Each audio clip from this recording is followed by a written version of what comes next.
इस वीडियो में आपको पता चलेगा कि भाई कि जुडिशरी होता क्या है। हमने इससे पहले के दो ऑर्गन्स ऑफ द गवर्नमेंट पढ़ लिए ऑलरेडी, लेजिस्लेचर जहाँ पे लॉज बनते हैं एंड एग्जीक्यूटिव जो लॉज के एग्जीक्यूशन पे, उनकी वर्किंग पे ध्यान देते हैं। इस चैप्टर में हम लोग पढ़ने वाले हैं कि भाई जुडिशरी का क्या रोल होता है, कि कहीं जो ये लॉज बन कर के आए हैं इनका जो एग्जीक्यूशन हुआ है उसके बाद कहीं इनका वायलेशन तो नहीं हो रहा है, वो काम सारा आपका जुडिशरी देखती है। नेक्स्ट आप इस चैप्टर में पढ़ने वाले हो द स्ट्रक्चर ऑफ जुडिशरी, मतलब कि सबसे ऊपर सुप्रीम कोर्ट, फिर हाई कोर्ट, फिर सबऑर्डिनेट एंड डिस्ट्रिक्ट कोर्ट के बारे में, जहाँ पे आपको पता चलेगा कि ये किस तरीके से काम करते हैं एंड ये एक दूसरे से कैसे कनेक्टेड है। नेक्स्ट आपको पता चलेगा भाई सुप्रीम कोर्ट के बारे में और उसकी ज्यूरिसडिक्शन के बारे में, मतलब कि वो किस एरिया में उसकी अथॉरिटी है, कहाँ कहाँ पे वो अपनी पावर्स का यूज़ कर सकते हैं एंड इन सब चीज़ों के बारे में। एंड ये बहुत इंपॉर्टेंट है, मैं आपको अभी बता रही हूँ। नेक्स्ट आप पढ़ने वाले हो इसी चैप्टर के अंदर आपके जितने कार्टून्स हैं एंड फ्लो चार्ट्स हैं उसके बारे में। एंड फ्लो चार्ट अगेन इसमें भी बहुत इंपॉर्टेंट होंगे, 2 फ्लो चार्ट्स हैं एंड बहुत ज़्यादा इंपॉर्टेंट है। So hi guys, welcome back to my YouTube channel Study Box. I am Sagarika Singh and आज आपको कराने वाली हूँ आपका chapter number 6 judiciary. So well, without wasting any time let's get started with your video. I, Dhananjay Yashwant Chandrachud, having been appointed Chief Justice of the Supreme Court of India, having been appointed as Chief Justice of the Supreme Court of India, to August 2020. Only one request. What is shared by the state of West Bengal with your lordships be given to CBI? देखो, अब सबसे पहले हम लोग आते हैं इसके topics cover के ऊपर कि मैंने आपको कौन कौन से टॉपिक्स कराए हैं। एज़ यूजुअल हर एक चीज़ कराई है, हर एक टॉपिक कराया है। अब ध्यान देने वाली बात यह है यहाँ पे कि जहाँ जहाँ पे मैंने स्टार मार्क किया हुआ है ना, वो बहुत इंपॉर्टेंट है आपका, ठीक है। And why do we need an independent judiciary, वो जो टॉपिक है इसके अंदर से आपके अगेन 2 से 4 नंबर क्वेश्चन आने के बहुत चांसेस रहते हैं। नेक्स्ट जो आपका टॉपिक है ना, स्ट्रक्चर ऑफ द जुडिशरी, जिसमें 2 फ्लो चार्ट्स हैं एंड आपके 5 आपको ज्यूरिसडिक्शन गिवन है, तो वहाँ पे आपका वो पूरा का पूरा टॉपिक बहुत इंपॉर्टेंट रहेगा, मैं अभी बता रही हूँ, ठीक है। एंड उसके बाद की जितनी भी चीज़ें हैं एंड उससे पहले एक इंट्रोडक्शन, वो सब बहुत छोटा छोटा है, वो बहुत इजी है। तो मेजर पोर्शंस जो मैंने आपको बताए हैं, 2 बड़े बड़े topics, why do we need an independent judiciary ये, and second is structure of the judiciary ये दोनों बहुत इंपॉर्टेंट है। इन पर बहुत अच्छे से ध्यान देना और सुनना जब मैं आपको करा रही हूँ, ठीक है। ओके, तो सबसे पहले हम लोग आ जाते हैं आपके भाई व्हाट इज़ जुडिशरी पे, कि जुडिशरी होती क्या है। देखो, हमने इससे पहले के ऑलरेडी 2 चैप्टर्स कर लिए हैं, लेजिस्लेचर्स एंड आपका एग्जीक्यूटिव। होना कैसे आपकी बुक में चाहिए था, सबसे पहले होना चाहिए था आपका लेजिस्लेचर, लॉज कैसे बनते हैं, फिर एग्जीक्यूटिव पे। लॉज आपने बनना देख लिया कि भाई बिल एक लॉ में कन्वर्ट कैसे होता है, उसके क्या प्रोसेस होते हैं लोकसभा के अंदर और राज्यसभा के अंदर, ठीक है। फिर आपने देखा कि भाई कैसे उन लॉज को एक्चुअली में जो एग्जीक्यूटिव है, जो वर्किंग जो करती है ना सारा का सारा काम, आपका PM, president, council of minister, civil bureaucrats, ये कैसे सारे काम करते हैं, लॉज को कैसे वर्क में ध्यान रखते हैं, उसके बारे में देखा। अब हम इस चैप्टर के अंदर देख रहे हैं आपका जुडिशरी के बारे में। और ध्यान रखना कि भाई जो नॉर्मल सिटीजन्स हैं उनको जस्टिस मिले, जो लॉज है उसके अकॉर्डिंग ही सारा काम चले, ठीक है। हर एक individual, not even an individual, एक इंडिविजुअल को, एक ऑर्गेनाइजेशन को, एक पर्टिकुलर स्टेट्स को किसी के साथ भी ना भेदभाव ना हो, सबकी डिग्निटी मेंटेन रहे और सबको जस्टिस मिले। लाइक आपको सबसे पहले जो फर्स्ट चैप्टर थे मैंने उसी के अंदर समझाया था ना कि कैसे हमारा जो कॉन्स्टिट्यूशन है उसके अंदर ये सारी की सारी बातें मेंशन्ड है। जस्टिस वो भी हमारे कॉन्स्टिट्यूशन में, हमारे प्रियम्बल में मेंशन्ड है। तो जस्टिस का ध्यान कौन रखेगा, न्याय दिलाने का ध्यान कौन रखेगा, जुडिशरी ध्यान रखेगी हमारी, ठीक है। एंड अब देखो, मैंने आपको बोला कि स्टेट को भी मिले, ऑर्गेनाइजेशन को भी मिले। एग्जाम्पल, अब इसका बहुत अच्छा एग्जाम्पल है आपका Kesavananda Bharati case versus state of Kerala, है ना। तो ये जो केस है इसके ऊपर कहा स्टेट के बारे में और एक इंसान के बारे में ऐसे करके भी ध्यान दिया जा रहा है, ठीक है। और अब स्टेट एग्जांपल ले लो, आपका कावेरी रिवर से रिलेटेड जो पूरा केस चलता है तमिलनाडु और कर्नाटका के बीच में, वहाँ पे भी जो ये सुप्रीम कोर्ट है, यहाँ पे जो जुडिशरी है हमारी, उसका बहुत एक इम्पॉर्टेंट रोल रहता है, ठीक है। अब ये मैं आपको क्यों बता रही हूँ कि भाई व्हाट इज़ जुडिशरी, ताकि आप जब भी अपने आंसर्स को लिख रहे हो ना, उससे पहले आप इस वाले जो 1-2 सेंटेंसेस, आपको इतने सारे मैं सेंटेंस दिए यहाँ पे, इसमें से आप एटलीस्ट 1 से 2 सेंटेंस जो मेजर है आप उसको ज़रूर से ज़रूर मेंशन करोगे अपने आंसर्स के अंदर, ठीक है। ओके, अब वही मैंने आपको बताया कि जुडिशरी है वो क्या क्या चीज़ों का ध्यान रखता है कि सबको जस्टिस मिले, सबको लॉज जो है, लॉज तो सारा आपके थ्रू ही सारा काम चले, ठीक है, किसी के साथ भी भेदभाव ना किया जाए। एंड यही इंश्योर करते हैं कोई भी डिस्प्यूट ना हो, लॉज का कोई ऐसे उल्लंघन ना किया जाए, इंटरप्रेट ना किया जा रहा हो लॉज का, एंड लॉज और एक्शन जितने भी गवर्नमेंट वगैरह है उसके साथ ध्यान रखता है। तो बेसिकली मैंने आपको यहाँ पे छोटा सा बताया कि जुडिशरी होता क्या है, एंड सबसे स्टार्टिंग में आपको ऑलरेडी बताया कि कैसे इसके 3 टायर्स में होता है, ठीक है, स्ट्रक्चर ऑफ जुडिशरी। सबसे ऊपर सुप्रीम कोर्ट, उसके नीचे हाई कोर्ट, एंड उसके नीचे subordinate courts and district courts. अब जो ये फ़ोटो आपको दिख रही है, जहाँ पे मैंने हाई कोर्ट की फ़ोटो लगाई है और मैंने लोअर कोर्ट की फ़ोटो लगाई है, ये दोनों हम लोग दिल्ली के बारे में बात कर रहे हैं, ठीक है। और जो लोअर कोर्ट है वो साकेत वाले कोर्ट की जो फ़ोटो है यहाँ पे लगाई है, शायद नहीं दिख रहा होगा, कोई बात नहीं, आगे जब आपको मैं प्रॉपर पूरा फ्लोचार्ट समझाऊंगी ना तो आपको और अच्छे से दिखाई देगा वहाँ पे, ठीक है। तो हम उसके अकॉर्डिंग कर रहे हैं सारी की सारी चीज़ें यहाँ पे, ठीक। ओके, अब सबसे पहले आते हैं हम लोग why do we need an independent judiciary, कि हमें चाहिए ही क्यों जुडिशरी। देखो, अब ना मैं आपको साथ साथ एनसीईआरटी में भी बताती चलूँगी कि कहाँ पे आपका जो क्वेश्चन बनेगा, कैसा क्वेश्चन, और उसके आप आंसर्स कैसे कैसे लिखोगे, ठीक है। ये जो टॉपिक है, ये टॉपिक ही आपका पहला क्वेश्चन बनेगा कि भाई why do we need an independent judiciary, में क्यों ही चाहिए, ठीक है। ये क्वेश्चन बनेगा आपका 2 नंबर का, ठीक है, जहाँ पे आपसे बात हो रही है कि जैसे आपको फ़ोटो में भी दिखाई दे रहा है यहाँ पे अभी जो ये ऊपर ऐसे नेता लोग आकर के ऐसे जज को और ये सुप्रीम कोर्ट को ढकने की कोशिश कर रहे हैं। हमारे देश में ना, हमें से कोई भी पुअर हो गया, रिच हो गया, आपका किसी भी कास्ट, किसी भी क्रीड, किसी भी जेंडर का, जो मैंने आपको ऑलरेडी पढ़ाया था इससे पहले 2nd चैप्टर के अंदर, कि किसी के साथ भी भेदभाव नहीं होना चाहिए, ठीक है। लॉ सबके लिए समान है। तो उस चीज़ को इंश्योर कौन करता है, वो उस चीज़ को इंश्योर हमारी यही जुडिशरी ही करती है। इंडिविजुअल के राइट्स को, हर एक इंसान के राइट्स को, मेरे साथ कुछ भी गलत होगा, मैं कहाँ जाऊँगी, मैं कोर्ट में जाऊँगी सीधे। आपके साथ अगर कल को कुछ गलत हो, ना होना चाहिए, अगर कुछ गलत हो आप कहाँ जाओगे, कोर्ट के पास जाओगे, राइट। एंड सबसे बेस्ट एग्जाम्पल इसका लो फंडामेंटल राइट, अगर आपके फंडामेंटल राइट्स वायलेट होते हैं, कहाँ जाओगे भाई, सुप्रीम कोर्ट के पास सीधे। तो इसका मतलब क्या होता है, किसी पर्टिकुलर इंडिविजुअल की राइट को ध्यान में रखना, उसको लॉ, मतलब उसको जस्टिस प्रोवाइड हो, ये सारी चीज़ें का ध्यान कौन रखता है, हमारी जुडिशरी ही ध्यान रखती है। इम्पार्शियलिटी नहीं हो किसी के साथ, ठीक है, भेदभाव, जो मैंने आपको बताया, भेदभाव नहीं हो किसी के साथ, किसी सबको बिल्कुल फेयर इक्वल समानता मिले। किसी के भी साथ अगर फॉर एग्ज़ाम्पल लेते हैं, जितने भी हमारे शेड्यूल कास्ट हो गए, जितने भी हमारे शेड्यूल ट्राइब्स हो गए, ठीक है, आप उनको जाकर के बोल ही नहीं सकते, ठीक है। उनकी जो जाति होती है ना, आप उनको ये तक नहीं बोल सकते कि वो किसी को ऐसे मिसट्रीट नहीं कर सकते, ठीक है। मतलब कि कहने का फॉर एग्जांपल लेते हैं, लोग बहुत ही इजीली बोल देते हैं अरे तुम चमार हो क्या। तो अगर आपने किसी एक्चुअल इंसान के सामने भी ये बात बोल, क्या पता वो उसी कास्ट का है, तो उसके खिलाफ भी आपके खिलाफ एक्शन हो सकता है। ये इतना स्ट्रिक्ट कानून बन गया है।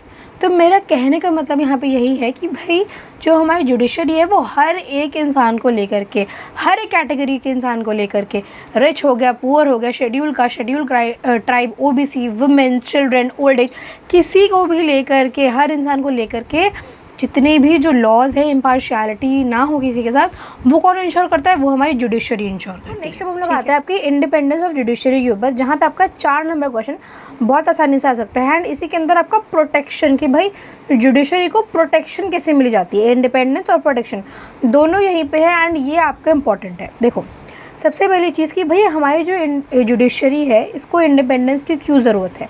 सबसे पहला कि होना चाहिए ना कि कोई ऐसी ऑर्गन रहे जहाँ पे कोई भी पॉलिटिक्स नहीं है, ठीक है। लेजिस्लेचर, एग्जीक्यूटिव, वहाँ पे हम लोग क्या देख रहे हैं, लेजिस्लेचर के अंदर लोकसभा, राज्यसभा है, ठीक है। तो वहाँ पे कौन है भाई, जितने भी हमारे पॉलिटिकल लीडर्स हैं, राइट। एग्जीक्यूटिव में भी वही आते हैं हमारे काउंसिल ऑफ मिनिस्टर्स, बेसिकली हमें मंत्री वगैरह आते हैं। पर ये एक ऐसा ऑर्गन है जहाँ पे ना इन सब का कोई भी इंटरफेरेंस होगा ही नहीं। तो इससे क्या होगा, यहाँ पे कुछ पॉलिटिक्स नहीं चलेगी, ठीक है। सबसे पहला point, interference from the other government body, कोई भी जो गवर्नमेंट बॉडी उससे बिल्कुल इंडिपेंडेंस है, बिल्कुल अलग है यहाँ पे, ठीक है। इसी के साथ साथ यहाँ पे ऐसा बोला नहीं, यहाँ पे ऐसा काम ही है कि भाई जो भी जजेस हैं हमारे, ठीक है, सुप्रीम कोर्ट के, हाई कोर्ट के, आपके सबऑर्डिनेट कोर्ट्स के, इन सबको जितने भी डिसीजंस लेने हैं वो फ्री और फेयर मैनर में लेने हैं, किसी के फेवर में नहीं लेने। मतलब कि किसी पॉलिटिकल पार्टी के फेवर में, किसी आपके मिनिस्टर के फेवर में, किसी ऑर्गेनाइजेशन के फेवर में ऐसे नहीं लेने हैं। यहाँ पे बेसिकली जस्टिस के लिए, हित के लिए, जो सही काम है इंडिविजुअल के लिए, जो सही चीज़ है उसके लिए यहाँ पे डिसीजंस लिए जाएंगे, ठीक है।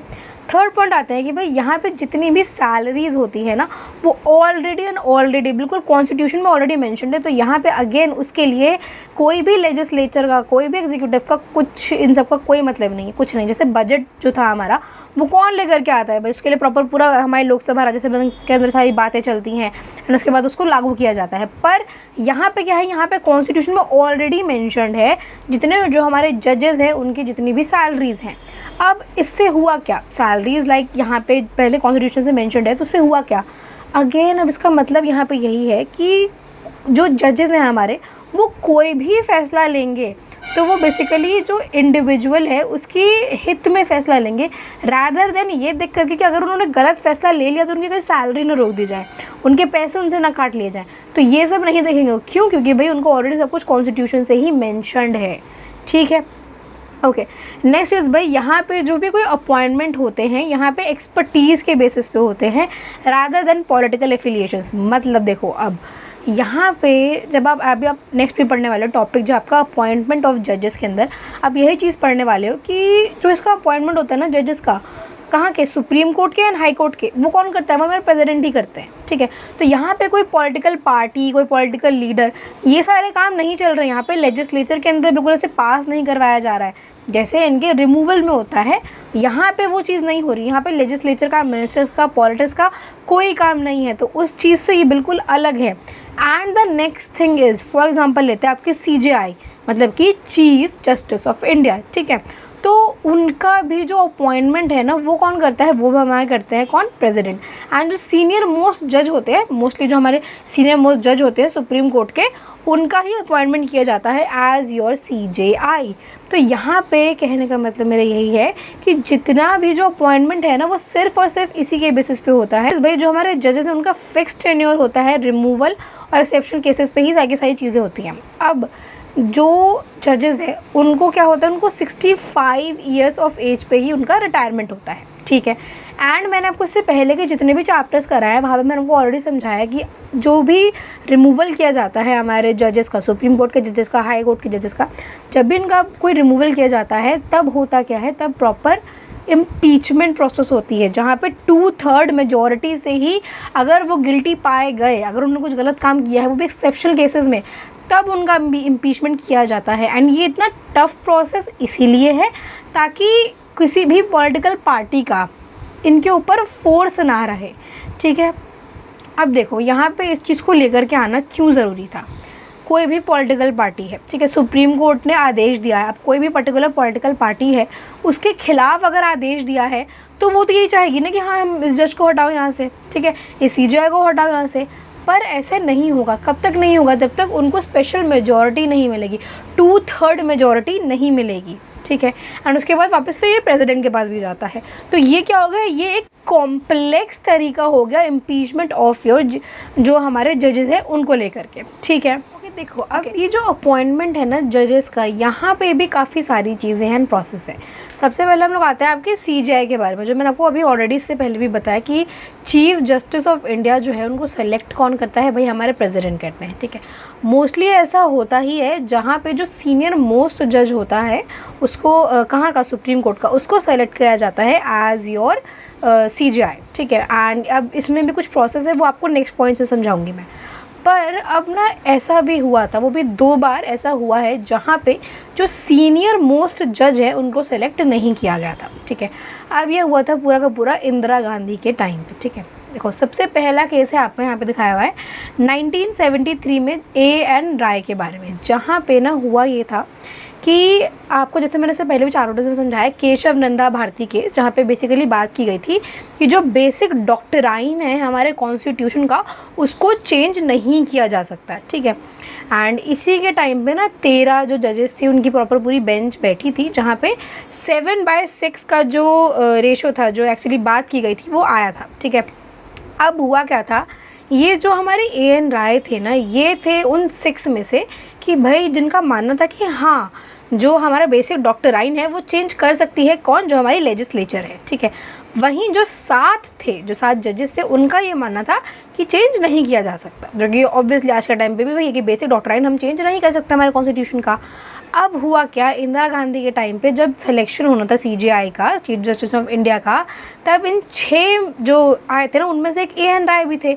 तो जो 3 मोस्ट सीनियर जजेस थे उनको हटा करके इनको एज अ CJI बना दिया गया था इंदिरा गांधी के जो पूरा का पूरा पीरियड था उसके टाइम पे। तो क्यों किया गया था काम, क्योंकि ये भाई फेवर में थे कि भाई क्या होता है इससे, अगर उनको हमने CJI बना दिया तो इससे हुआ क्या कि ज़्यादा से ज़्यादा पावर किसको मिली, लेजिस्लेचर को।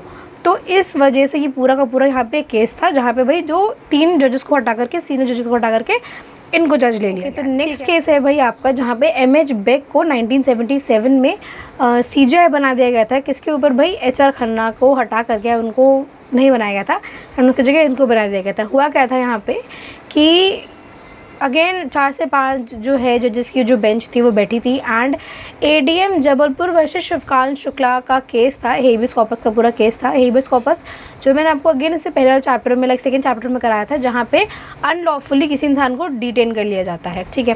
एंड इनका पूरा केस था जहाँ पे बात की गई थी, जितने भी ये जजेस वगैरह थे उन्होंने बोला था कि ये जो हमारे राइट्स है ना, फंडामेंटल जो राइट्स है, right to life and liberty, ये नेशनल इमरजेंसी के टाइम पे हटा देनी चाहिए, ठीक है। एंड वहीं जो हमारे जस्टिस खन्ना थे उन्होंने ये बात बोली थी कि कुछ भी हो जाए नेशनल इमरजेंसी के टाइम पे भी ना ये जो राइट्स हैं इनको नहीं हटाना चाहिए।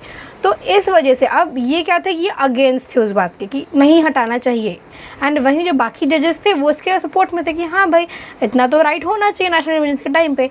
तो उस टाइम पे अगेन ये सीनियर जजेस थे, बट इनकी जगह पे किसको बनाया गया था, CJI, जो MH बेग थे उनको CJI बना दिया गया था। तो अगेन ये भी पूरा इंदिरा गांधी के टाइम की ही बात की गई है, 1977 की।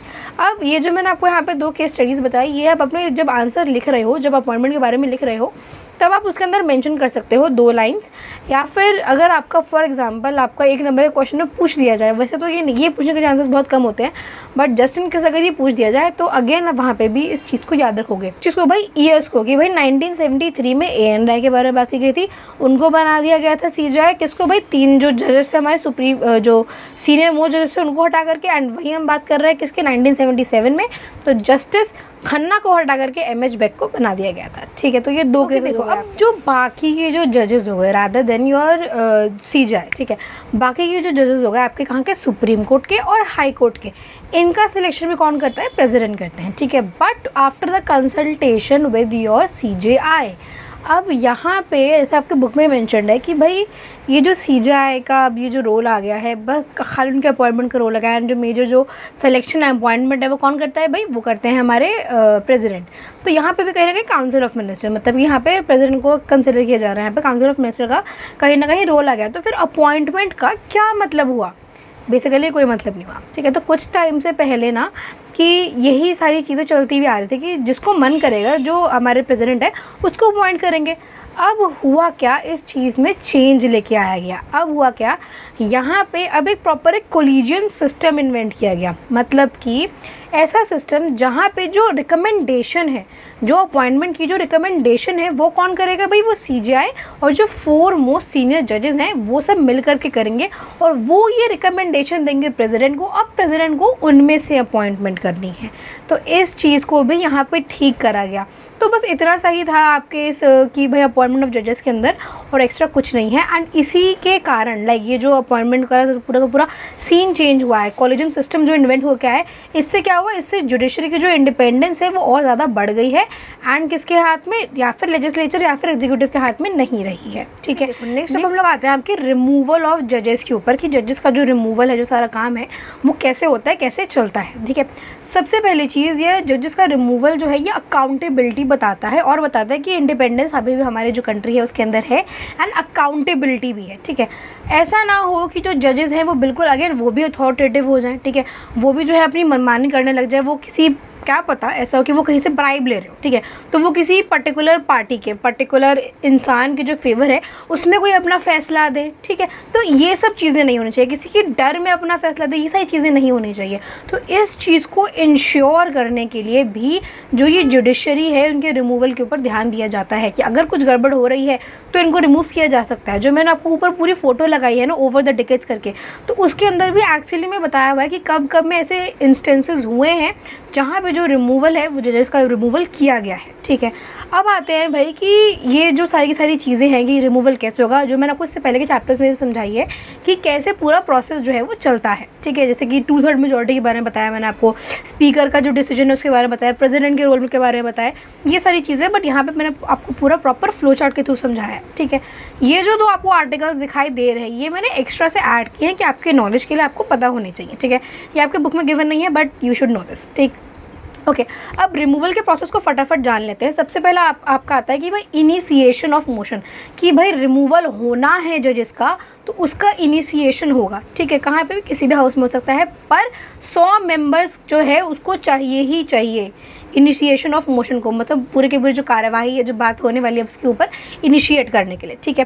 फिर क्या होगा, ये जो मोशन जब चलेगा तो स्पीकर होंगे तो वो अब इन सब चीज़ों के ऊपर जो है वो ध्यान देने वाले हैं। चेयरमैन होंगे या फिर राज्यसभा के, या फिर स्पीकर होंगे लोकसभा के, ठीक है, जो कि मैंने आपको इससे पहले के चैप्टर में समझा है। स्पीकर कौन है भाई, हमारे जो लोकसभा है उसके, वो हमारे ओम बिरला जी, और चेयरमैन कौन है राज्यसभा के, जगदीप धनखड़ जी, ठीक है, वाइस प्रेसिडेंट। ओके, ये हो गया। अब आते हैं इन्वेस्टिगेशन कमेटी। अब जब ये सब दोनों स्टेज हो गई तो इन्वेस्टिगेशन कमेटी देखेगी भाई कि जो ये मोशन चला है इसके ऊपर सारे के सारे चार्जेस देखेगी, भाई किस चार्ज के थ्रू जो हमारे जजेस उनको हटाया जा रहा है, ठीक है। 4th हम लोग आएंगे, अब कमेटी रिपोर्ट करेगी, प्रॉपर पूरा इन्वेस्टिगेशन होगा, उसके ऊपर रिपोर्ट बनेगी। 5th आएगी पार्लियामेंट अप्रूवल के ऊपर। भाई जो 2/3 मेजॉरिटी वाला सीन होता है ना, वो यहीं पे आएगा कि भाई जो प्रॉपर पूरा का पूरा मोशन है वो पास होगा, कहाँ पे, हर दोनों हाउसेस के अंदर पास होगा, ठीक है।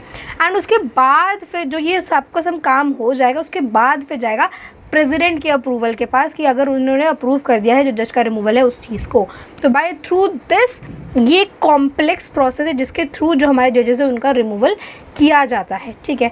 अब इसको इतना कॉम्प्लेक्स बनाने के पीछे का मकसद ही यही था कि कोई ऐसा ना हो कि जस्ट बिकॉज किसी पर्टिकुलर इंसान, पर्टिकुलर ऑर्गेनाइजेशन, पर्टिकुलर पार्टी के खिलाफ है जजेस, उनके खिलाफ जो है वो रूल पास कर रहे हैं, इस वजह से ही जो इस पूरे कॉम्प्लेक्स प्रोसेस को जो है बनाया गया है, ठीक है। आपके कार्टून जो कि आपका पेज नंबर 125 के ऊपर है, एंड ये बहुत ही ऐसा सा कार्टून है, ठीक है। Please, this is the rule of law. यहाँ पे बात की गई है कि जो ये लॉयर है ना, ये कोशिश कर रहे हैं कि इसको जज को ऐसे पटाने की, ऐसे मनाने की, ये वो उनके फेवर में आंसर करे, उनके फेवर में जो जजमेंट है वो पास करे, पर ऐसा ऑब्वियसली नहीं होगा। वो उनको रूल ऑफ लॉ के बारे में दिखा रहे हैं कि ये रूल ऑफ लॉ, ये हमारे जो कानून है उसके खिलाफ है, आपको रूल ऑफ लॉ जो है उसके हिसाब से ही काम करना पड़ेगा। तो what does the cartoon represent, cartoon से क्या पता चलता है कि जहाँ पे हमें लॉयर दिख रहे हैं, एक हमारे जज हैं, और जो पीछे से पॉलिटिशियंस हैं ना, वो पॉलिटिशियंस वहाँ पे दिख रहे हैं, ठीक है।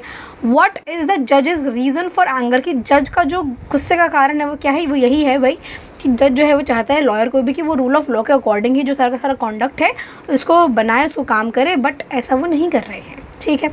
ओके, हम लोग आते हैं आपके unsuccessful attempt to remove a जज। यहाँ पे आपको एक छोटा सा केस दिया हुआ है, केस स्टडी, जहाँ पे बात की जा रही है ये जो जस्टिस वी रामास्वामी है, वीर स्वामी रामास्वामी इनका पूरा नाम है, जो कि Punjab and Haryana high court के एक जज थे। एंड यहाँ पे ना 108 मेंबर जो थे पार्लियामेंट के 1991 में, इन्होंने अगेन इनके खिलाफ मोशन निकाला था कि इन्होंने मिस अप्रोप्रिएट फंड्स का यूज़ किया है, ठीक है। अब हुआ क्या इनके टेन्योर के दौरान, एंड अब हुआ क्या कि इनको एक्चुअली में जो प्रॉपर, वो जो मैंने आपको भी समझाया ना कि प्रॉपर किसी स्टेजेस कमेटी में काम करती है, तो कमेटी ने इनको एज ए गिल्टी भी फाइंड आउट किया।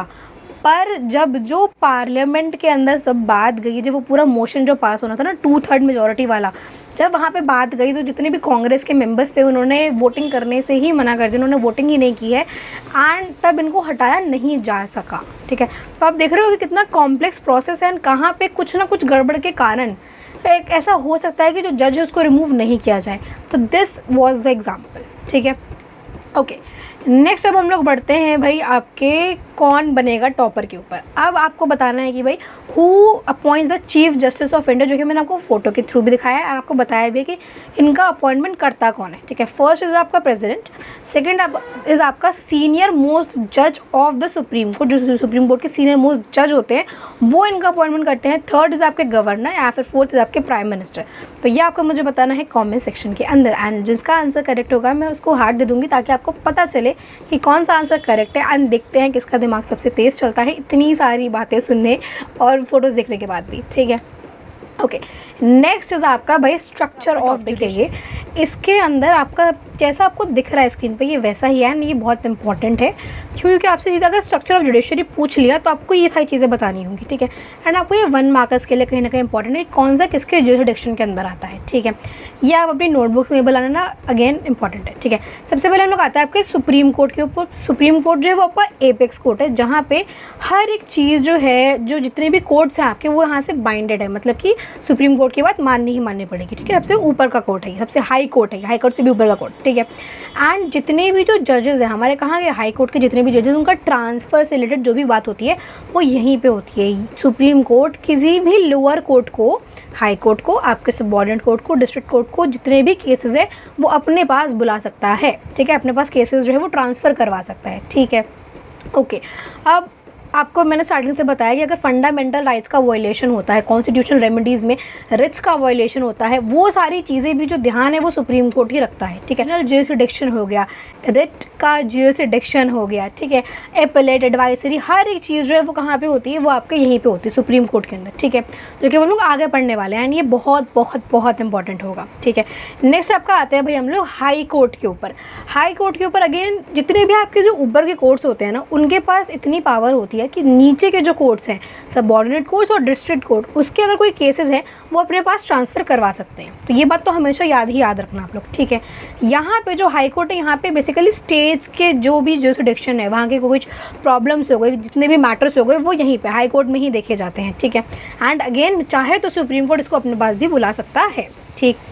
अब फंडामेंटल राइट्स का वायलेशन है तो आप सुप्रीम कोर्ट के पास जाने से पहले आप यहाँ पे भी अपना जो फंडामेंटल राइट का वायलेशन अगर हुआ है तो आप यहाँ पे बात कर सकते हो, एंड वही सेम चीज़ आप सुप्रीम कोर्ट के पास भी जा सकते हो, ठीक है। एंड जो भी कोई, अब आते हैं हम लोग लोअर कोर्ट्स के ऊपर, तो डिस्ट्रिक्ट कोर्ट्स और सबऑर्डिनेट कोर्ट्स, यहाँ पे कौन कौन से केसेस देखे जाते हैं जो बेसिकली डिस्ट्रिक्ट के अंदर होते हैं। हर एक छोटे छोटे डिस्ट्रिक्ट होते हैं ना, उसके अंदर के जितने भी केसेस, फॉर एग्जाम्पल हो गए आपके सिविल केसेस हो गए, ठीक है। मैरिज के कुछ प्रॉब्लम हो गई, ठीक है, कि भाई डिवोर्स लेना है, ठीक है, वो वाली प्रॉब्लम्स हो गई, आपके क्रिमिनल केसेस हो गए, वो यहीं पे इन्हीं लेवल्स पे सारी चीज़ें जो है वो देखी जाती है, ठीक है।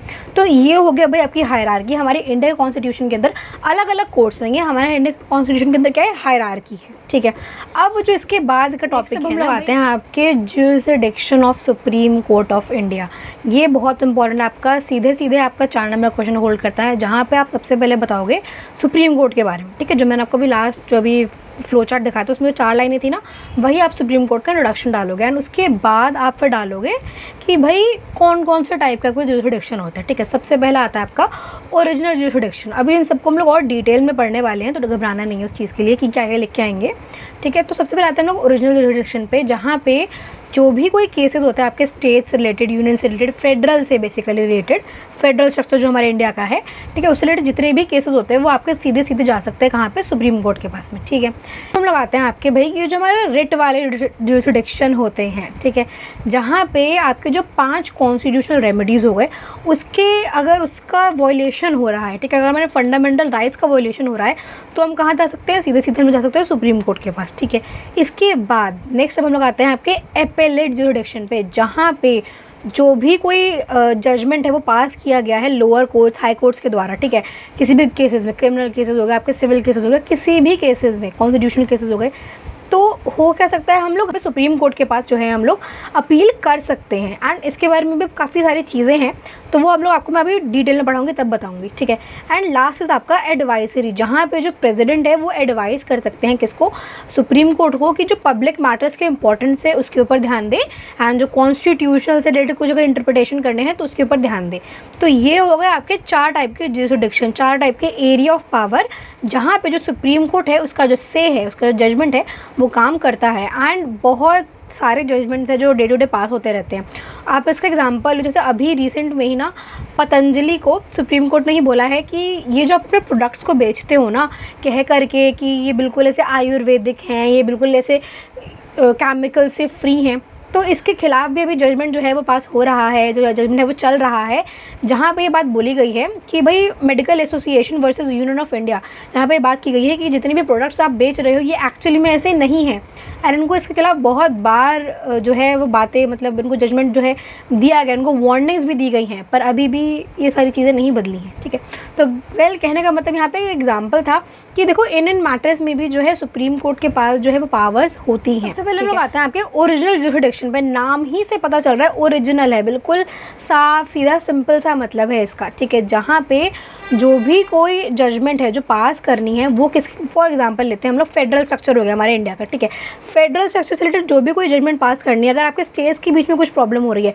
कावेरी वाटर जो रिवर सिस्टम है उसका पूरा का पूरा जो डिस्प्यूट पूरा हुआ था तमिलनाडु कर्नाटका के बीच में, उसके ऊपर जितने भी जजमेंट पास करने होंगे वो कहाँ पे होती है, वो हमारे सुप्रीम कोर्ट के अंदर ही होती है। हाई कोर्ट नहीं कर सकता, लोअर कोर्ट्स भी इसके ऊपर डिसीजन नहीं दे सकते। कहाँ पे होगा भाई सारा का सारा काम, यहीं पे होगा। कोई भी चीज़ जो कि लोअर कोर्ट के पास है, ठीक है, आपका हाई कोर्ट के पास है, वो सीधे सीधे हम लोग कहाँ पे ट्रांसफर कर सकते हैं, आपके सुप्रीम कोर्ट के पास। वो मंगवा सकता है कि ये आपके जुरिडिक्शन के अंदर है ही नहीं, ये आपके एरिया ऑफ पावर के अंदर है ही नहीं, ये आप मुझे दो। किसको दो भाई, सुप्रीम कोर्ट को दो। ठीक है, एंड यही जो पावर है ना ओरिजिनल जुरिडिक्शन की, ये इंश्योर करता है कि जो कॉन्स्टिट्यूशनली स्टेट्स के बीच में कोई भी डिस्प्यूट ना हो, फेडरल जो स्ट्रक्चर जो हमारे कंट्री का है वो सब कुछ सही तरीके से काम करे। तो वेल इतना ही सा था आपका ओरिजिनल जुरिडिक्शन बस। एंड जो लाइन मैंने अंडरलाइन की हुई है वही आपको अपने आंसर के अंदर लिख करके आनी है जब आप 4 मार्क्स का आंसर लिख रहे हो। ठीक है, नेक्स्ट इज हो गया आपका भाई रिट का जुरिडिक्शन। रिट्स भाई आपके 5 टाइप के रिट्स होते हैं, कॉन्स्टिट्यूशनल रेमेडीज़ 5 टाइप की होती है, आर्टिकल 32 के अंदर मेंशन है। पहला हो गया आपका mandamus, habeas corpus, certiorari, prohibition and quo warranto, right. तो ये आपके हो गए 5 टाइप के आपके रिट्स। एंड इसके ऊपर अगर उनका कहीं प्रोहिबिशन होता है, उनका कहीं वॉयलेशन होता है, तो आप कहाँ जा सकते हो, डायरेक्टली सुप्रीम कोर्ट के पास जा सकते हो। एंड आपके फंडामेंटल राइट्स का भी वॉयलेशन होता है, कहाँ जा सकते हो आप, सुप्रीम कोर्ट के पास। ठीक है, तो ये तो इसमें इतना है। तो अब नेक्स्ट हम लोग आते हैं आपके एपेलेट जुरिडिक्शन के ऊपर। एंड इसको याद रखने से पहले आपको याद रखना है भाई आपकी मूवी रुस्तम, ठीक है, जहाँ पे अक्षय कुमार था। एंड वहाँ पे ना बिल्कुल एंड वाला जो पोर्शन था, वहाँ पे ना वो कहता है, क्योंकि वो तो केस जीत जाता है, तो रुस्तम केस जीत जाता है। एंड उसके साथ जो ओपोनेंट होते हैं, तो उसका जो क्रिमिनल केस का जो हैंडल कर रहा होता है लॉयर, तो वो बोलता है जाकर के प्रीति मखीजा को, प्रीति डोंट वरी, हम हाई कोर्ट में अपील करेंगे। डेफिनेटली, पर मुझे तुम्हारी जरूरत नहीं। कि प्रीति अब ना हम लोग इसको हाई कोर्ट में अपील करेंगे। ठीक है, जहाँ पे हुआ क्या, अब यहाँ पे देखो लोअर कोर्ट से गया हाई कोर्ट में। ठीक है, एंड वही सेम चीज़ है कि भाई लोअर कोर्ट से हाई कोर्ट में जा सकता है, हाई कोर्ट से भी सुप्रीम कोर्ट में जा सकता है। तो कहने का मतलब कि जो लोअर कोर्ट्स है ना, उसमें अगर कुछ ऐसा फैसला आया है जो कि अगर आपको चेंज करवाना है, फिर जो आपके हिसाब से नहीं है या फिर अगेंस्ट है बेसिकली, ठीक है, तो आप ऊपर वाले कोर्ट्स लाइक सुप्रीम कोर्ट के पास आप जा सकते हो। अब ऐसा भी होता है कि पहले ना जो ये हाई कोर्ट्स हैं, जो सुप्रीम कोर्ट है, वहाँ जो हाई कोर्ट्स हैं आपके, जो सबऑर्डिनेट कोर्ट्स हैं आपके, वहाँ से अगर आएगा कि हाँ ऊपर जा सकते हो, लाइक ऊपर के कोर्ट्स में आप अपील कर सकते हो, तो आप जा सकते हो। वरना अगर सुप्रीम कोर्ट को लगता है कि हाँ ये जो केसेज है मेरे पास आ सकता है, ये मेरे पास लाया जा सकता है, तो वो खुद ब खुद भी राजीनामा दे देता है इस चीज़ को। ठीक है, फॉर एग्जाम्पल लेते हैं अगेन आपका कि सपोज़ करते हैं कोई लोअर कोर्ट है, ठीक है, जहाँ पे जो क्रिमिनल है उसको डेथ सेंटेंस दी गई है, पर जब जो क्रिमिनल है या वो चाहता है कि उसका जो केस है अब वो सुप्रीम कोर्ट के पास जाए, वो हाई कोर्ट के पास जाए, तो वो उसके लिए अपील कर सकता है एंड वो केस ऊपर भी लाया जा सकता है। तो यही है इसके अंदर कि भाई जो हाईएस्ट कोर्ट है ना, वो अलाउ कर सकता है कि जो ये लोअर कोर्ट के पास अपील आई है वो उसके पास आ जाए। वही है इसके अंदर, दैट्स इट। आपका भाई एडवाइजरी जुरिसडिक्शन, जहाँ पे जो प्रेसिडेंट है ना वो एडवाइस करते हैं कि इसको सुप्रीम कोर्ट को कि जो पब्लिक मैटर्स के इंपॉर्टेंस है उसके ऊपर ध्यान दे, उसके ऊपर एक्शन ले। एंड या फिर आपके जो अंडरस्टैंडिंग है, जो इंटरप्रिटेशन है किसकी कॉन्स्टिट्यूशन की, उसके ऊपर ध्यान दे। ठीक है, अब हो सकता है कि जो सुप्रीम कोर्ट है वो इस चीज़ पे ध्यान ना दे, मतलब कि इस पे बात नहीं माने, वो उसका से है। वही जो इसकी एडवाइस है वो प्रेसिडेंट माने ना माने वो उनका से है। ठीक है, तो बेसिकली फ़ायदा क्या हुआ फिर इसका। ठीक है, ये आपके 2 मार्क्स के लिए भी इंपॉर्टेंट होगा। पेज नंबर 133 के ऊपर है आपका एडवाइजरी जुरिसडिक्शन का जो सेकंड पैराग्राफ है, उसमें क्वेश्चन भी गिवन है आपको। What then is the utility of the advisory powers of the Supreme Court? कि फिर मतलब क्या हुआ सुप्रीम कोर्ट की पावर का, ये एडवाइजरी पावर का मतलब क्या हुआ। देखो अब इसके भी फ़ायदे हैं। पहला फ़ायदा ये कि अगर पहले ही सुप्रीम कोर्ट पब्लिक मैटर्स में, अगर पब्लिक इंपॉर्टेंस में जो भी कोई अपने वर्डिक्ट से जो भी बातें हैं वो निकालेगी तो गवर्नमेंट के लिए आसानी होगी। क्या कि अगर गवर्नमेंट कोई ऐसे लॉज लेकर के आती है, गवर्नमेंट कोई ऐसी चीज़ें लेकर के आती है जो कि बाद में लीगल एक्शन इनके ऊपर लिया जा सकता है, तो प्रॉब्लमेटिक हो जाएगा, नंबर 1। नंबर 2 कि भाई अगर जो सुप्रीम कोर्ट है वो पहले ही एडवाइस कर देगी किसको, भाई गवर्नमेंट को, तो जो गवर्नमेंट है वो उसके हिसाब से चेंजेस कर सकती है, वो उसके हिसाब से फिर जो लॉज उसके अंदर परिवर्तन ला सकती है, कन्वर्ट कर सकती है, ठीक है। तो यही था आपका एडवाइसरी कि बेसिकली एडवाइस देगी कौन, जो हमारे प्रेसिडेंट है वो किसको, सुप्रीम कोर्ट, एंड उसके हिसाब से जो एक्शंस है वो लिए जाएंगे, ठीक है। अब नीचे आपके 2 आर्टिकल्स है, आर्टिकल्स 137 एंड आर्टिकल 144। 137 के अंदर बस इतना है कि भाई जो सुप्रीम कोर्ट है उसके पास इतनी पावर, इतनी अलाउंस है कि वो आराम से जजमेंट पास कर सके, रिव्यू कर सके जो भी कोई जजमेंट जो लोअर कोर्ट से उन्होंने पास किए हैं उससे, ठीक है। एंड आर्टिकल 144 के अंदर आपका मेंशन है भाई कि जो भी कोई लॉज जो कि सुप्रीम कोर्ट ने निकाले हैं वो पूरे ऑल ओवर इंडिया में लाइक लेंथ एंड बॉर्डर हर जगह पे लागू किए जाएंगे अगर कोई पर्टिकुलर लॉ जो है वो निकल करके आया है तो, ठीक है। ओके, आपका भाई जुडिशल एक्टिविज्म, यहाँ पे ना ये जो है ये आपका 2 नंबर क्वेश्चन में आ सकता है। बहुत ही छोटा सा है, इसको समझना बहुत आसान है। देखो जुडिशल एक्टिविज्म होता क्या है कि बेसिकली जुडिशरी कितनी एक्टिव है, ठीक है। अब कैसे एक्टिव है भाई, ये ध्यान रखने में कि जो राइट्स है ना वो सबको मिल रहे हैं, इंडिविजुअल को मिल रहे हैं कि नहीं मिल रहे हैं, एवरी इंडिविजुअल, ठीक है। एंड जो भी कोई जस्टिस है वो उनको प्रोवाइड हो रहा है कि नहीं हो रहा है। अब इसी के अंदर जुडिशल एक्टिविज्म के अंदर ही कंसेप्ट आता है आपका PIL and SAL। PIL is basically आपका public interest litigation and SAL is आपका सोशल एक्शन लिटिगेशन, ठीक है। अब आते हैं हम लोग कि PIL होता क्या है। देखो कोई इंडिविजुअल है, अब वो जाकर के कंप्लेन नहीं कर पा रहा है, उसको किसी चीज़ का डर है, किसी चीज़ की प्रॉब्लम है, वो जाकर कंप्लेन नहीं कर पा रहा है। फॉर एग्जांपल लेते हैं कोई फीमेल है जिसके साथ घर में डोमेस्टिक वायलेंस हो रहा है एंड वो जाकर कंप्लेन नहीं कर पा रही है अपने पति के खिलाफ एंड अपने जो इन लॉज के खिलाफ जाकर कंप्लेन नहीं कर पा रही है। बट एज अ नेबर मुझे दिख रहा है कि हाँ उसके साथ ये प्रॉब्लम हो रही है, तो मैं जा करके उसके खिलाफ क्या कर सकती हूँ, जो उनकी इन लॉज है, जो उसका हस्बैंड, उसके खिलाफ जाकर के मैं PIL फाइल कर सकती हूँ कि मेरी नेबर के साथ ऐसा डोमेस्टिक वायलेंस जो है वो हो रहा है, ठीक है। क्या हुआ, क्या एक इंडिविजुअल है वो नहीं जा सकता, तो मैंने उसके खिलाफ क्या कर दी, मैंने PIL फाइल कर दी। नॉट जस्ट दिस कि भाई कि सिर्फ इसी एरिया के अंदर नहीं, अगर मुझे क्लीन एयर नहीं मिल रही है, मेरे घर के पास ही बिल्कुल ऐसे बहुत ज़ोर से ऐसे साउंड हो रही है, पर डे हो रही है, हर थोड़ी देर पे हो रही है, हो ही जा रही है।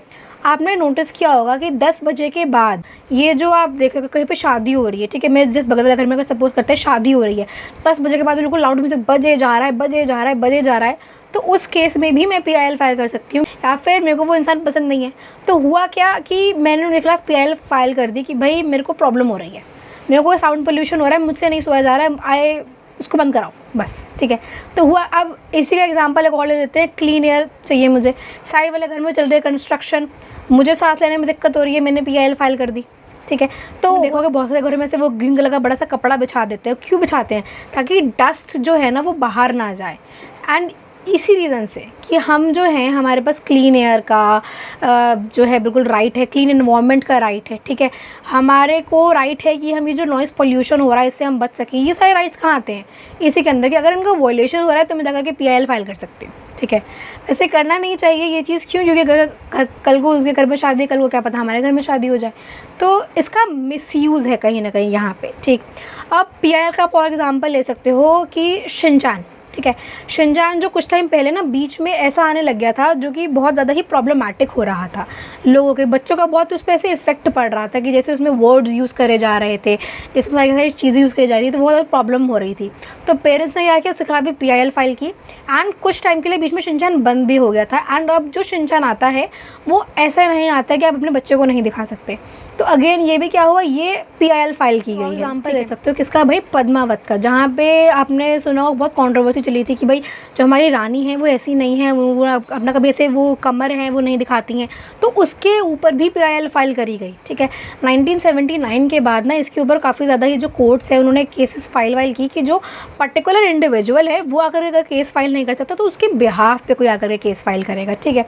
जैसा कि आपको यहाँ पे भी अब दिख रहा होगा कि कैसे, जो मैंने आपको भी बताया, आपको क्लीन एयर का राइट है, ठीक है, वो क्लीन एनवायरनमेंट का राइट है, उस टाइम पे जो प्रिजनर्स थे, प्रिजनर्स को भी जो क्लीन एरिया है, क्लीन सराउंडिंग्स है, उसका राइट है।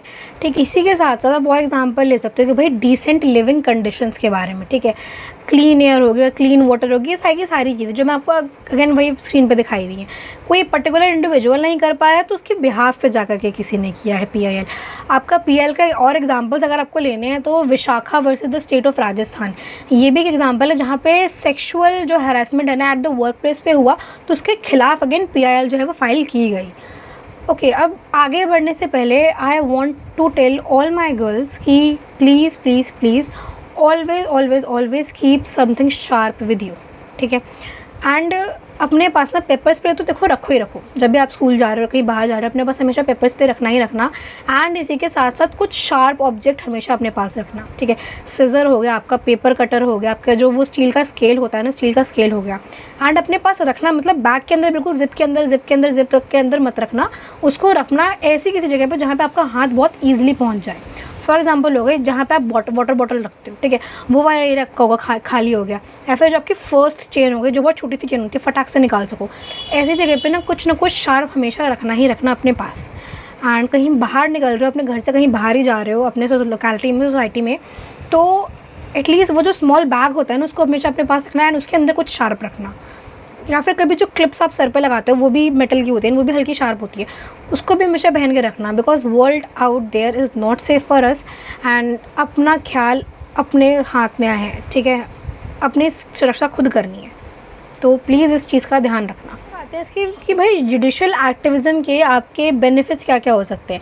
सबसे पहला बेनिफिट तो यही है कि जो इंडिविजुअल्स हैं ना, उसके साथ साथ जो हमारी पब्लिक है, जो सोसाइटी है, उसके ऊपर भी ध्यान दिया जाता है थ्रू योर दिस PIL। ठीक है, फर्स्ट। सेकंड हो गया कि भाई ये बहुत ज़्यादा ही अकाउंटेबल बनाता है हमारी एग्जीक्यूटिव को। कुछ भी प्रॉब्लम हो रही है तो सबसे पहले जो कोर्ट है वो किसको पूछेगी, भाई ये हमारी जो गवर्नमेंट है वो कर क्या रही है, तो अकाउंटेबिलिटी इंश्योर करता है। थर्ड इंश्योर करता है कि भाई जो इलेक्टोरल रिफॉर्म्स है, तो सारा का सारा काम चल रहा है ना, वो बहुत ही फ्री और फेयर तरीके से चले, जो कि हमारे ऑलरेडी कॉन्स्टिट्यूशन में मेंशन्ड ही है। ठीक है, अब आते हैं कि कुछ ना कुछ मिसयूज़ तो है, वो भी किया जाता है, हर चीज़ का किया जाता है मिसयूज़, तो इसका भी कुछ ना कुछ मिसयूज़ हो सकता है। कैसा भाई? नंबर 1, जैसे कि मैंने आपको अभी बताया था कि कैसे अगर मुझे जो मेरा पड़ोसी है, मुझे वो पसंद नहीं है, उससे मैं लड़ाई रखी, तो मैंने अगर उसने ऐसा कुछ काम किया, बिल्डिंग बनाई, उसने बहुत तेज़ गाना बजा दिया, तो मैंने PIL फाइल कर दी, तो प्रॉब्लम हो गई। ठीक है, तो ये उसका मिसयूज़ हो गया। अगेन अब सेकेंड चीज़ पे आते, एंड मिसयूज़ कैसे हुआ भाई, कि मेरे को खाली ईर्ष्या थी तो मैंने इस बात पे जाके PIL फाइल कर दी। पर अब इसके खिलाफ भी इसके लिए कोई उसका मिसयूज़ ना करे, फ़ाइन के जो चार्जेस हैं वो भी लगाए जा सकते हैं। ठीक है, तो कभी मिसयूज़ नहीं करना। सेकेंड पॉइंट आते हैं हम लोग कि हमारे कंट्री के अंदर ना जो जुडिशरी है उसके ऊपर बहुत ज़्यादा ही ओवर बर्डन हो जाता है। अभी एट प्रेजेंट हमारे कंट्री के अंदर 25,628 25,628 जजेस हैं and over 4.7 crore cases pending हैं। तो आप देख रहे हो रेशो कितना ज़्यादा डिफरेंस है। तो अगेन क्या है, ये ओवर बर्डन है।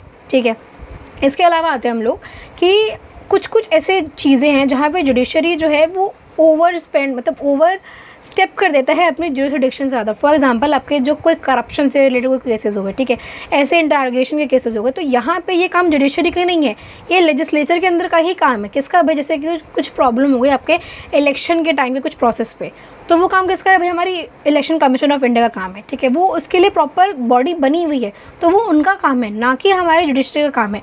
तो अगेन क्या है, वो अपनी जुरिसडिक्शन से बाहर जा रहा है। तो ये सारे कुछ यहाँ पे ड्रॉबैक्स है जो कि किसके लिए है भाई? सुप्रीम कोर्ट के लिए है कि वो अपने एरिया से बाहर जा रहा है, तो उसका ये प्रॉब्लम है कहीं ना कहीं। ठीक है, ओके, नेक्स्ट अब हम लोग आते हैं भाई आपके कुछ अर्ली PILs जो है पहले फाइल किए गए थे उसके रिलेटेड। तो सबसे पहले इसमें आपका केस है भाई हुसैन नारा खातून वर्सेस बिहार के अंदर का केस है ये पूरा, जहाँ पे हुआ कैसे, जैसा कि मैंने आपको इससे पहले वाले 4 डेज में समझाया था कि कैसे जो मचाल लालूंग था ना, उसका केस था कि उसका ट्रायल ही नहीं हुआ था। ठीक है, तो वहाँ यहाँ पे भी सेम चीज़ है कि बिहार के अंदर ना बहुत सारे ऐसे प्रिजनर्स थे जिनका ट्रायल ही नहीं हुआ था, एंड वो अपने जो पीरियड है ना उससे ज़्यादा जेल के अंदर थे, उनका ट्रायल नहीं हो जाता, तो उसके खिलाफ PIL फाइल आउट की गई थी। ठीक है, सेकेंड आपका भाई सुनील बत्रा वर्सेस दिल्ली एडमिनिस्ट्रेशन के की तरफ से केस था जहाँ पे जो एक प्रिजनर था उसने स्क्रेबल करके मतलब एक लेटर लिख करके बताया था कि इसको जो जस्टिस कृष्णा अय्यर थे कहाँ के सुप्रीम कोर्ट के, उनको बताया था कि यहाँ के जितने भी प्रिजनर्स हैं ना उनके साथ फिजिकल टॉर्चर किया जा रहा है। तो अगेन उसके खिलाफ जो जज थे उन्होंने खुद PIL फाइल की एंड सारे का सारा जो सिटिंग्स है वो प्रॉब्लम सॉल्व हुई उसके बाद। ठीक है, तो ये आपके 2 केसेस हो गए जहाँ से हमें पता चलता है कि जो हमारी जुडिशरी है ना वो कितनी एक्सेसिबल है कि उसके देखो आप प्रिजनर्स से रिलेटेड भी बात चल रही है टोटल यहाँ पे। ठीक है, एंड वहाँ तक भी एक्सेसिबल है, उनके राइट्स के ऊपर भी ध्यान दिया जा रहा है। तो पब्लिक इंटरेस्ट लिटिगेशन का ये बहुत ही अच्छा यूज़ जो है कहीं ना कहीं दिखाया गया है कहाँ पे, हमारे जुडिशरी के अंदर। नेक्स्ट इज आपका भाई पेज नंबर 135 पे जो ये कार्टून है, and this is important. Cartoon किस बारे में बता रहा है, यहाँ पे बता रहा है कि जुडिशल एक्टिविज्म।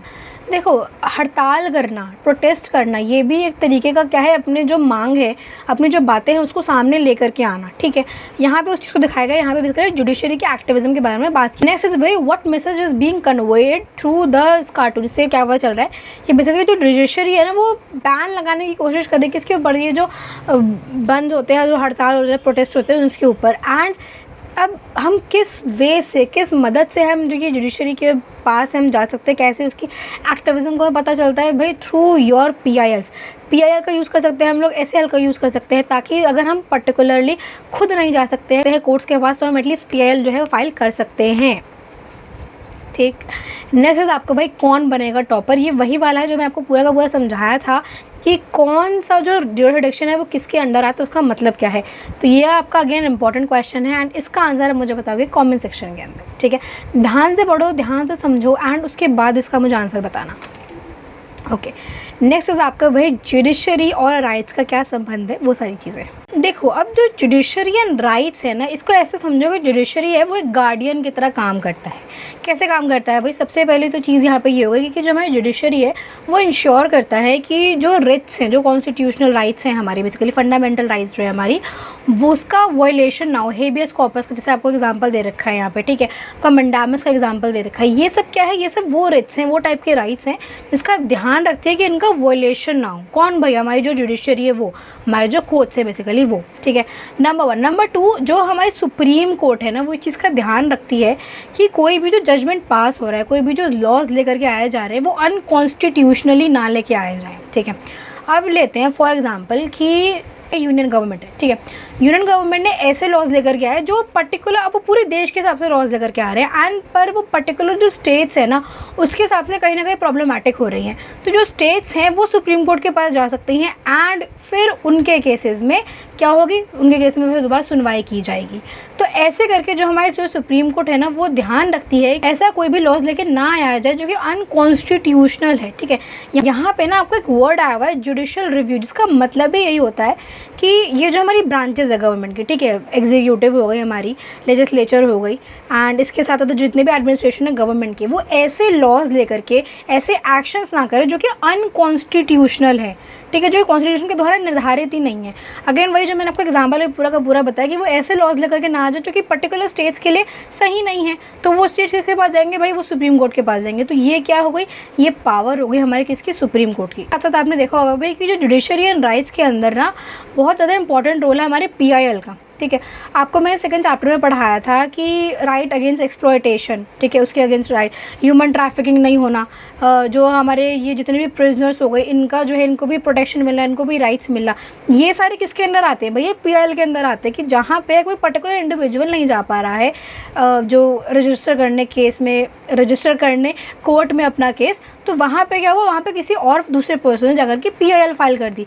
तो ये सब क्या हो गई, ये सब हमारी जुडिशरी हो गई। और उसकी राइट साइड में आपका भी ये दे रखा है कि भाई जो हमारी पावर्स है ना जुडिशरी के पास, उसके पास पावर्स भी यही हैं, वो रिट्स इंश्योर कर सकती हैं, वो ध्यान देंगे कि भाई जो पर्टिकुलर इंडिविजुअल है उसको सही से अगेन भाई जस्टिस मिल रहा है या नहीं मिल रहा है। ठीक है, PIL का बहुत इंपॉर्टेंट रोल है। फॉर एग्जांपल जो पुअर हो गए, डिसएडवांटेज हो गए, जैसे कि मैं आपको एक एग्जांपल बताया था ना, किसी फीमेल के साथ कुछ डोमेस्टिक वायलेंस हो रहा है, ठीक है, किसी पुअर के साथ कुछ गलत हो रहा है, आपका चाइल्ड लेबर हो रहा है, ठीक है, ह्यूमन ट्रैफिकिंग हो रहा है, ये सब क्या है, ये उसके खिलाफ जो दूसरा इंसान है वो जाकर के PIL फाइल कर सकता है। ठीक है, आप कभी कल किसी बच्चे को जाकर के देख रहे हो कि उनके साथ ऐसे चाइल्ड लेबर जो है वो करवाया जा रहा है, तो आप क्या कर सकते हो, आप PIL फाइल कर सकते हो। ठीक है, नेक्स्ट हम लोग आते हैं आपके भाई जुडिशरी एंड पार्लियामेंट के ऊपर। ठीक है, सबसे पहला इसमें आपका judicial activism and constitutional safeguard in India, जहाँ पे ये जो आपकी जुडिशरी है ना, ये प्रोवाइड करती है कि भाई जो कॉन्स्टिट्यूशन है उसका सबवर्जन ना हो, मतलब कि जो कॉन्स्टिट्यूशन है ना उसको ऐसा ना, उसको निगलेक्ट नहीं किया जाए, उसको ऐसा नहीं कि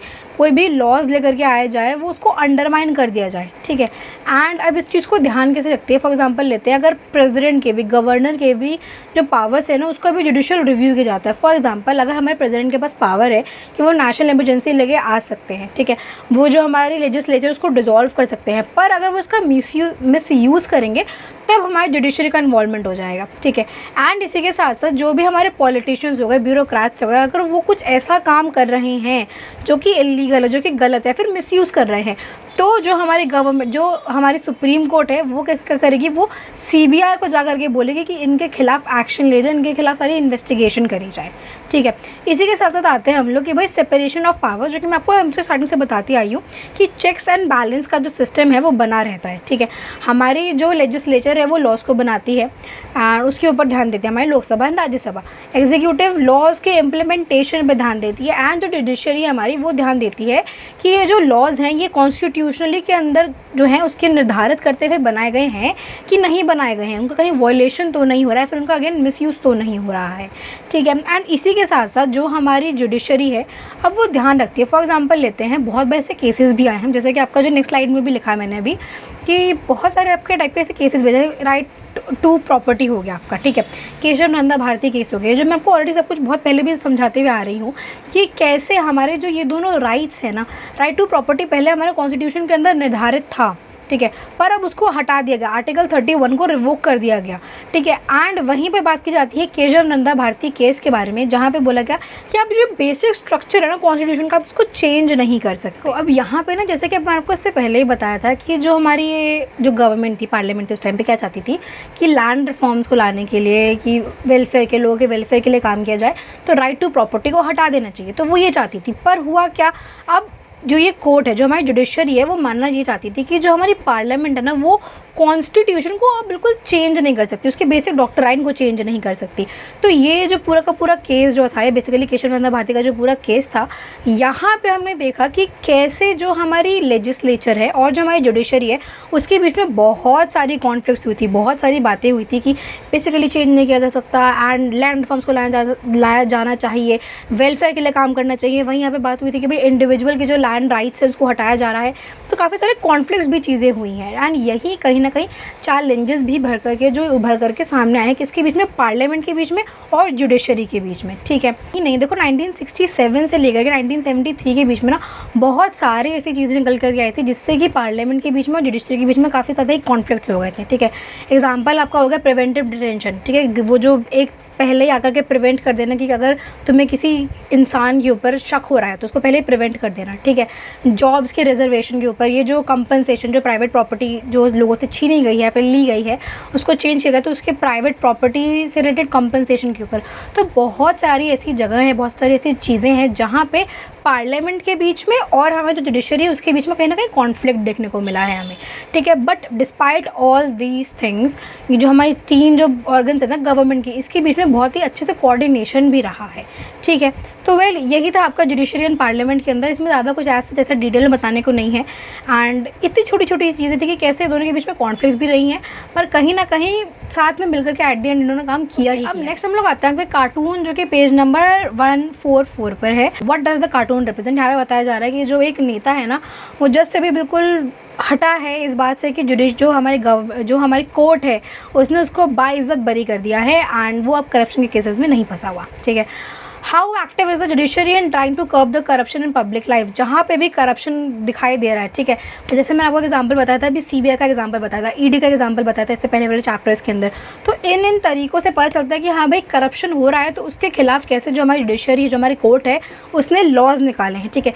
PIL हो गया आपका, जुडिशल एक्टिविज्म हो गया, जुडिशल रिव्यू हो गया, ये सारे कुछ तरीके हैं जिससे कि भाई जो हमारे जो नेता है ना ये करप्शन से, मतलब एक्चुअली करप्शन नहीं कर सकते, ठीक है, इससे पता चलता है, ठीक। आपको याद भी होगा गब्बर इज़ बैक वाली मूवी में, क्योंकि हमारी जो गवर्नमेंट है वो काम नहीं कर रही थी, तो किसने सारा का सारा जिम्मा उठाया भाई उस टाइम पे? गब्बर ने, ठीक है। पर यहाँ पे क्या है, यहाँ पे एक्चुअली में दिखाया गया है कि कैसे जुडिशरी है वो PILs के थ्रू, जुडिशल एक्टिविज़म के थ्रू और जुडिशल रिव्यू के थ्रू काम करती है, ठीक है। नेक्स्ट आपका भाई जो रेफरेंस मटेरियल मिला है आपको आपकी CBSE की तरफ। सबसे पहला जो पॉइंट आपको बताया गया है वो बेसिकली बताया गया है जुडिशल ओवर रीच के बारे में। देखो, जुडिशल रिव्यू इज़ गुड कि जहाँ पे जो जुडिशरी है वो अपने कॉन्स्टिट्यूशन अपने दायरे में रह करके बेसिकली जो चेक्स एंड बैलेंस सिस्टम है उसको मेंटेन करके चल रहा है। पर over reach is basically what, कि जहाँ पे लेजिस्लेचर और एग्जीक्यूटिव के जो काम है ना उसको भी बिल्कुल ओवर रीच मतलब उसको पार करके जा रहा है, ठीक है। फॉर एग्जाम्पल जैसे हमारे लेजिस्लेचर का काम है कि वो लॉज बना रही है, वहाँ पे भी जुडिशरी इंटरफेयर कर रहा है, एग्जीक्यूशन में भी इंटरफेयर कर रहा है एग्जीक्यूटिव के टाइम पे, तो वो चीज़ उसकी ओवर रीच है। तो उस चीज़ को इट्स प्रॉब्लम वो कर्व करना है, ठीक है। इसकी भाई ये जो बार इंटरफेरेंस है ना हमारी जुडिशरी का, इससे क्या है ये कहीं ना कहीं ओवर रीच कर रहा है और जो बाकी के जो 2 ऑर्गन्स है हमारे गवर्नमेंट में उसमें कहीं ना कहीं प्रॉब्लम और बाधा लेकर के आ रहा है, ठीक है। जैसे कि मैंने आपको इससे पहला जो पार्ट है उसमें भी समझाया है भी कि कुछ कुछ एरियाज़ है जहाँ पे जुडिशरी का रोल इंपॉर्टेंट नहीं है, वहाँ पे पर्टिकुलर लेजिस्लेटिव ब्रांचेस भी हैं उस काम को देखने के लिए, ठीक है। पॉइंट इसकी भाई जो आपका आर्टिकल 142 और जो जुडिशल रिव्यू की जो पावर है ना, ये आपको पता है हमने देखा कि हाँ भाई कहीं ना कहीं बहुत ज़्यादा ही कंस्ट्रक्टिव आइडियाज़ जो है प्ले कर रही थी। कंस्ट्रक्टिव आइडियाज़ का मतलब यहाँ पे ये कहीं ना कहीं सही प्ले कर रही थी। हुआ क्या, ये जो नेशनल जुडिशल अपॉइंटमेंट जो कमीशन है ये बन करके आई, जहाँ पे ना ये बन करके आई थी एंड इसके अंदर बेसिकली बात ये हुई थी कि अपॉइंटमेंट कैसे होगा जजेस का, सुप्रीम कोर्ट के, हाई कोर्ट के, जो बाकी कोर्ट्स हैं उनके जो जजेस हैं उनका अपॉइंटमेंट कैसे होगा। नो डाउट ये सब कुछ ठीक था एंड सब कुछ सही चल रहा था, पर एट दी एंड इसको स्ट्रक डाउन कर दिया गया ये कह करके कि कहीं ना कहीं ये जो कमीशन है ना ये इंडिपेंडेंस ऑफ जुडिशरी में हस्तक्षेप कर रही है, प्रॉब्लम कर रही है। इसी के साथ साथ ध्यान दें कि जो कॉलेजियल सिस्टम है वो ऑलरेडी वैसे चलेगा ही चलेगा, पर बात क्या की गई यहाँ पे कि अब उसको प्रॉपर एग्जाम में और सही तरीके से ध्यान दिया जाएगा।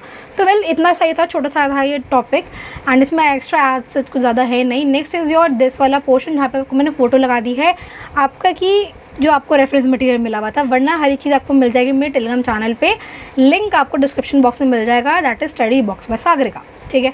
नेक्स्ट इज़ फाइनली में लगाते हैं कंक्लूजन के ऊपर। कंक्लूजन क्या है इसका कि जो हमारी जुडिशरी है ना वो अगेन 3 ब्रांचेस में से आती है एंड वो इंश्योर करती है कि हर एक इंसान को जो जस्टिस है वो प्रोवाइड है वो मिले। हमने बहुत सारी चीज़ें देखी हैं इस चैप्टर के अंदर, सुप्रीम कोर्ट के बारे में जाना है, हाई कोर्ट के बारे में जाना है एंड लोअर कोर्ट्स के बारे में। इसी के साथ साथ हमने जाना है कि कैसे जो करप्शन है उसका ये उसको कर्ब करती है, ठीक है। रिट्स हो गए, फंडामेंटल राइट्स हो गए, उसका अगर वॉयलेशन होता है तो हम लोग सीधे सुप्रीम कोर्ट के पास जा सकते हैं। बहुत सारी चीज़ें हमने समझी, जैसे कि PIL कि अगर कोई दूसरा इंसान जा करके कोर्ट में नहीं जा सकता तो उसके जगह पे हम जा सकते हैं, ठीक है। सो वेल यही था आपके इस छोटे से चैप्टर के अंदर और ज़्यादा कुछ है नहीं। जुडिशरी का बेसिकली पर्पस ये था कि अगर कोई वॉयलेशन हो रहा है हमारे राइट्स का तो हम सीधे सीधे कोर्ट के पास जा सकते हैं। जो मैंने आपको इंपॉर्टेंट टॉपिक्स बताए ना चैप्टर के अंदर उसको ध्यान से कर करके ज़रूर जाना, ठीक है। Okay, so well with this chapter is completed, congratulations to you and हम लोग मिलेंगे अब नेक्स्ट चैप्टर के ऊपर। These are all my social media links and I will meet you guys in my next video. Till then be safe, take care and all the very very best for your preparations. Bye.